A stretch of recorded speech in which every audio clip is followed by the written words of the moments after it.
यज्ञ में स्वाहा, स्वाहा का अभिप्राय क्या है? यज्ञ के प्राण क्या है और यज्ञ का सार क्या है? 3 प्रश्न हैं। तो ये 3 प्रश्न कहाँ कैसे पूछे गए, बहुत बड़ा इसका कोई प्रामाणिक को नहीं मिलता है, लेकिन जो बड़े बड़े आचार्य हैं, सन्यासी हैं, वो चर्चा इसकी जो करते हैं। मैं भी वही बात कहूँगा, लेकिन जो तर्क जो मैं देने जा रहा हूँ इस पर बड़े बड़े सन्यासियों की दृष्टि है, उनके प्रति बड़ी श्रद्धा रखते हुए अपनी बात कह रहा हूँ। राजा जनक के यहाँ ऐसे शास्त्रार्थ होते रहते थे, बड़े बड़े यज्ञ होते रहते थे, अश्वमेध यज्ञ जैसे होते थे। हमारी तो यज्ञ की संस्कृति है।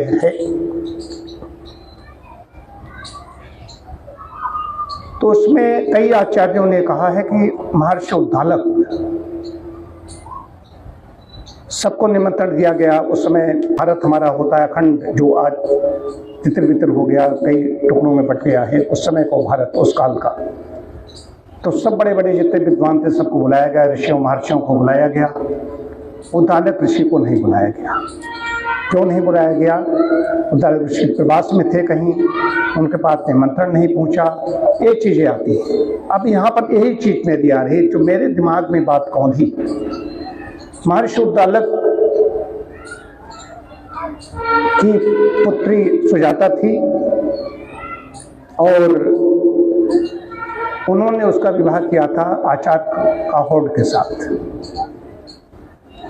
उसमें शास्त्रार्थ की परंपरा थी। वहाँ पर जो आचार्य बंदी थे उनसे शास्त्रार्थ जो करता था, जो हार जिसकी पराजय हो जाती थी उसको जल समाधि लेनी होती थी। महाराज जनक के दरबार में ऐसा एक प्रचलित था। आचार्य काहोड़ को धन की आवश्यकता थी, वहाँ पर शास्त्रार्थ करने के लिए गए। आचार्य बंदी से उनकी पराजय हुई, शर्त के मुताबिक उनको जल समाधि लेनी पड़ी। आचार्य काहोड़ और सुजाता से पुत्र होते हैं। आज महर्षि उद्दालक के नाती हैं अष्टावक्र। ये 16-17 वर्ष की आयु में ही शास्त्रार्थ करते हैं, आचार्य बंदी को हरा देते हैं। वहां पर इन्होंने हरा भी दिया। आचार्य बंदी जल समाधि लेने के लिए तैयार होते हैं। तब ये कहते हैं कि आपको याद होगा आचार्य काहोड़, मैं उन्हीं का पुत्र हूँ। आप निकलते हैं, रोते हैं अष्टावक्र। वो कहानी अलग नहीं जाना चाहता हूँ। तो वहां से उन्होंने कहा कि ये परंपरा बंद होनी चाहिए। जैसे हिमालय शाश्वत है, गंगा है बह रही हैं, इसी तरीके से शास्त्र को शस्त्र न बनाओ, शास्त्र को शस्त्र न बनाओ, ये प्रेरणा देते हैं वहां पर। तो वो आचार्य बंदी कहते हैं आपने मृत्यु दंड से भी ज्यादा मुझे दंड दिया है, जब समाज से भी ज्यादा दंड दिया है, तो उनका प्रायश्चित अग्नि में जलो। उद्दालक के महर्षि उद्दालक के दामाद थे आचार्य काहोड़, जिन्होंने जल समाधि ले ली थी। तो उस परंपरा को मैं समझता हूँ, जो मेरी बुद्ध में बात आती, इसलिए वो उन्होंने जाना बंद कर दिया होगा महाराज जनक के यहाँ।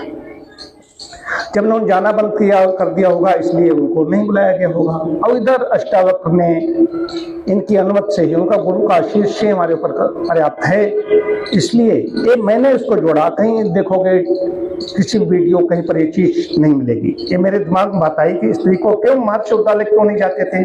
महाराज जनक हैं, ऐसा क्यों कर सकते हैं? इतने बड़े ऋषि के लिए क्यों उनका छोड़ नहीं सकते? तो ये कहीं न कहीं कोई कारण ऐसा रहा होगा, इसकी वजह से वो नहीं जाते होंगे।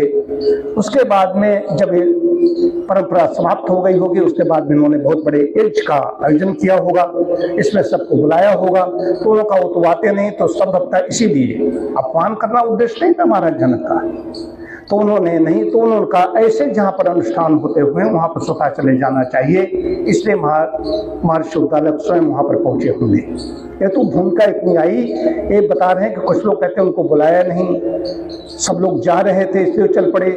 मैं उससे सहमत नहीं हूँ। अन्य आचार्यों से, बड़े सन्यासी आज जगत उनके चरणों में निवेदन करते हुए मैं अपनी बात कह रहा हूँ, जो तथ्य दे रहा हूँ यहाँ पर। और ये तथ्य मुझे मेरी समझ में आ रहा है।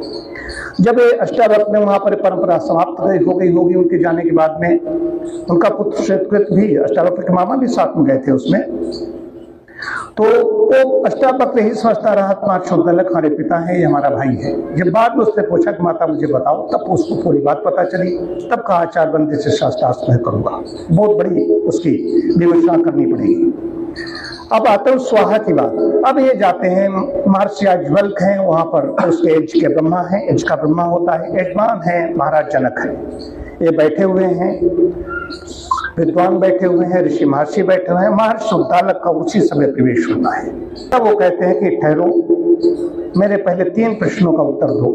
महाराज जनक से कहते हैं तो उन निवेदन करते हैं कि हमने आप क्षमा याचना करते हैं और कहते हैं कि हमारा आशीष आपके साथ में है। ये सब थोड़ा सा औपचारिकता होती है और किस कारण से नहीं बुलाया या क्या हुआ वो भी इसी में आ जाता है। तो ऋषि हैं, वो उसका कुछ चिंतन है। अब वो कहते 3 प्रश्नों का जवाब दो। उनका महाराज, हालांकि वो भी ऋषि तुल्य हैं, महाराज जनक, उनको बहुत ज्ञान है, लेकिन क्षत्रिय है, राजा क्षत्रिय होता है, ऋषि ब्राह्मण होता है। तो उन्होंने कहा कि मैं आपके प्रश्नों का जवाब दूंगा। तो उनका इसका ब्रह्मा कौन है? तो महर्षि याज्ञवल्क्य है, वो उत्तर देंगे।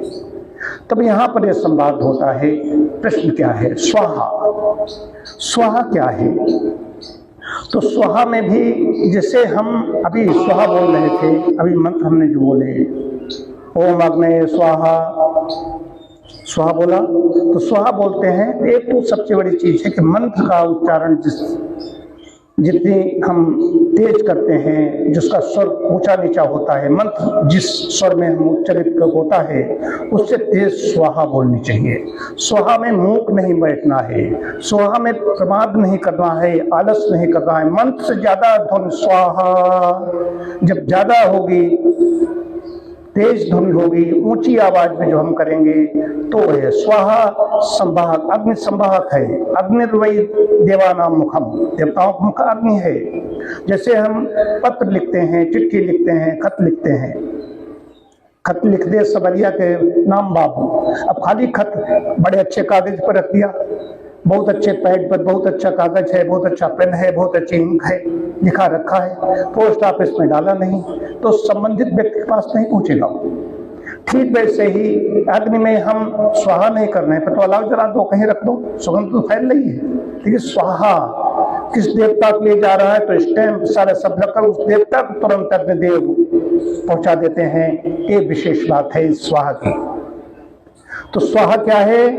ये की आत्मा है। इसमें और भी कथानक हैं, इधर कुछ पौराणिक आख्यान है, अग्निदेव की 2 पत्नियां थीं, वो नहीं, लेकिन जो प्रमाणिक चीज है स्वाहा। स्वाहा जब बोलते हैं इंद्र को दे रहे हैं, किस किस प्रजापते स्वाहा, इदम प्रजापते इदम नमम, स्वाहा बोल रहे हैं। इदम नमम यही प्राण है।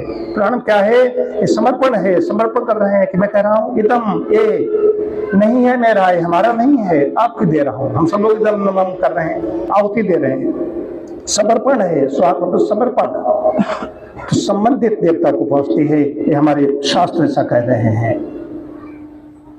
तो जैसे हम पत्र लिखते हैं, संवाहक कौन है? पोस्टमैन है, डाकिया है, वो लेकर के जाता है, संबंधित व्यक्ति के पास पहुंचता है। ठीक वैसे ही हमारी ये अग्नि है, ये बीच में हमारे मनुष्य और देवताओं के बीच में ये है, ये वहां पहुंचा देते हैं। एक बोलचाल की भाषा में स्वाहा के बारे में क्या चलता है कि अब अखबारों में, समाचार पत्रों में देखोगे, वहां पर इतनी संपत्ति स्वाहा, इतनी फसल स्वाहा। स्वाहा का अभिप्राय नहीं है, स्वाहा का मतलब भस्म हो जाना, नष्ट हो जाना नहीं है।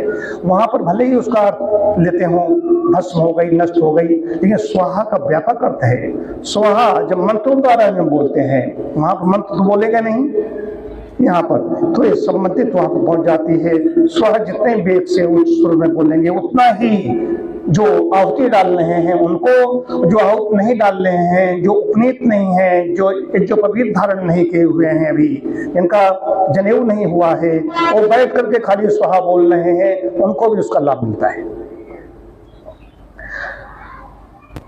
बहुत है इसमें। तो उसमें अब आगे बात आती है कि प्राण क्या है। प्राण ये है कि इदम नमम, ये हमारा नहीं है, ये प्राण है। तीसरा प्रश्न था कि सार क्या है, यज्ञ का सार क्या है। तो यज्ञ में जो हमने आहुतियां डाली, इनका सार ये है, इससे सुगंध फैल रही है। जहाँ जहाँ आवाज तो कम, सुगंध दूर तक जा रही है, फैल रही, ये सार है।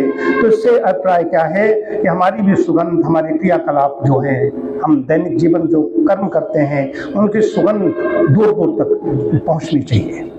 तो स्वाहा में कहीं पर भी नहीं, स्वाहा के बारे में और भी बहुत कुछ है कि जब हम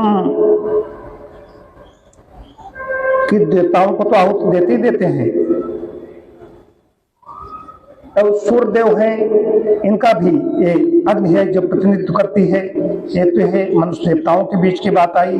और जो हम स्वाहा बोलते हैं तो उससे मनोवेग शांत होते हैं, तनाव दबाव अवसाद समाप्त होता है, नकारात्मक वातावरण समाप्त होता है, पॉजिटिविटी बढ़ती है, ये सब उसके लाभ मिलते हैं।